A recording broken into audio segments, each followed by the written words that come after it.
Kaibigan, no, meron akong hinabol ng mga nagnakaw ng nyug ko. Yan. Naiwan chinilas, mga bata at mga binatilyo. Yan yung nyug, oh. Kaya pala nagtataka ako kasi yung mga mababang nyug ay wala nang nasusungkit na bunga. Yun, kasi yung mga kabataan ay umaaligi dito paggabi at namimitas ng bunga. Yun, naiwan yung chinilas niya. Dahil sa hinabol ko, takbuhan sila doon. Ang napitas nila ay 3 pirasong langka at saka mga nyog. At nahabol ko yung isa, takot na takot, humihingi ng paumanhin. Tinatanong ko kung kilala ako, hindi daw ako kilala. Hindi niya ako makikilala kasi nandito yung headlamp po sa noo ko. Hindi makikita yung mukha ko. So, yung isa ay halos apo ko na.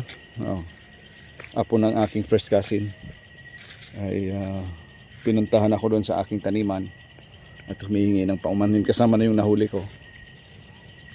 At binigyan ko ng lecture. Sabi ko, ano yung pake nyo? Sabi niya, sarap na daw. Sarap na, ginagawa rin namin yan nung bata pa kami. Kaya naiintindihan ko sila. At umaakyat din ako ng puno ng tiyuhin ko, ng langka. So halos naalala ko kung ano yung aking ginagawa noon. Hindi naman actually nakaw, kundi dun sa pagnanais namin magkaroon ng pagsasalo-saluhan na kapwa bata. Kung ano yung makikita namin sa paligid ay kinukuha na namin. So nilecture ko sila.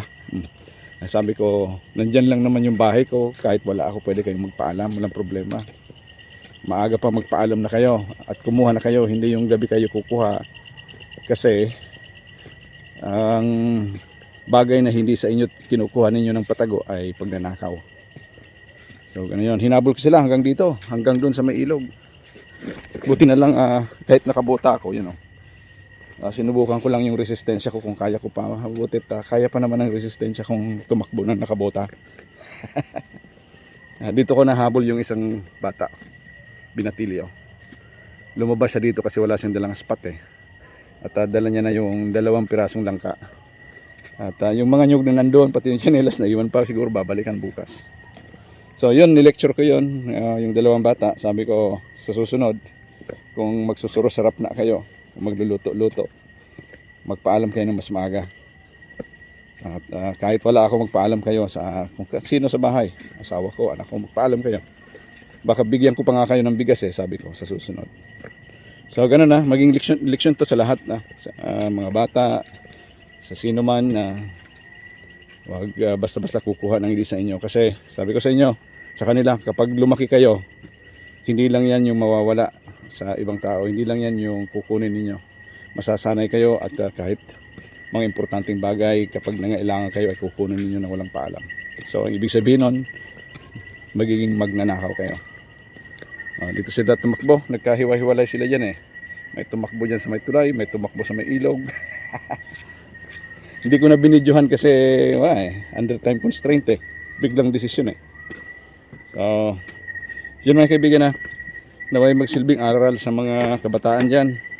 Kahit sino man kung mayroon kayong pangangailangan, magpaalam kayo sa may-ari.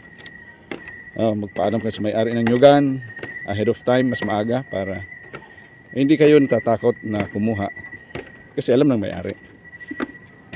Kasi anumang bagay na kinuha ninyo ng palihim na hindi nakakaalam ng may-ari ay ibig sabihin yan ay pagnanakaw. Alright? Right, okay. Salamat sa panonood. Please comment kung ano man yung mga panonood tungkol dito. God bless, bye-bye.